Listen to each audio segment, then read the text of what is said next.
ଯେତେବେଳେ ମହାଭାରତ ଯୁଦ୍ଧର ନିୟମ ତିଆରି କରାଗଲା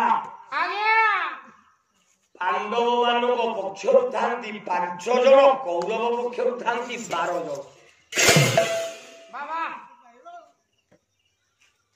ଯୁଦ୍ଧର ନିୟମ ତିଆରି ହବ, ରାତି ପାଇଲେ ମହାଭାରତ ଯୁଦ୍ଧ ହବ। ये युद्ध एक धर्म युद्ध हम कहीं धर्म युद्ध कहले से अलग कर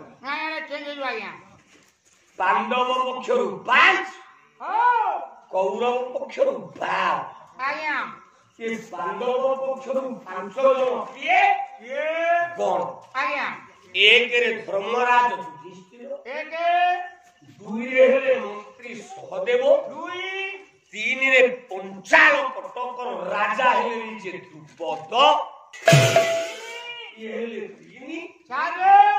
चतुर्थरे आपणकर राजा हेले विराट, 5 नंबर रे जणे से हेले स्वयं कृष्ण। अरे बाबा 5 जण रहिले पांडव पक्ष, युधिष्ठिर, सहदेव, द्रुपद, विराट, कृष्ण। कौरव पक्ष रहिले 12 जन कौन मानवोबिंद, दुर्योधन, दुःशासन, देवव्रत, भीष्म, गुरुदेव द्रोणाचार्य, मातुल कृपाचार्य, 6 रे हला मामू शकुनी, 7 रे सात्वकी, 8 रे ओलंबुस, 9 रे हला हरायुध, 10 रे हला आपण मानकर प्रिय हला मूल विशेष, 11 नंबर रे कौरव पक्षरु जने श्रेष्ठ पुरुष ठियाले सेले बलराम।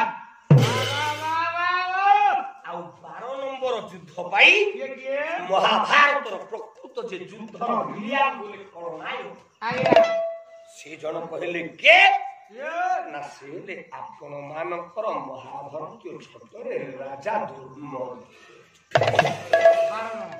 कौरव पक्षरु 12 पांडव पक्षरु 5 कथा दिया जाई महाभारत युद्धर नियम तैयारी है। नियम तैयारी हला कोन आज्ञा ना सूर्य उदय पूर्व युद्ध हबो नाही, सूर्य अस्त परे युद्ध बंद। बाबा केही काहाकू पछपटुआ हानिबेनी कि मारिबे जा सामना सामनाटा। तृतीय रे महाभारत युद्धरे नारीर भूमिका नाही, नारी माने खुशी ना, नारी माने के माइचिया भी ना नाही।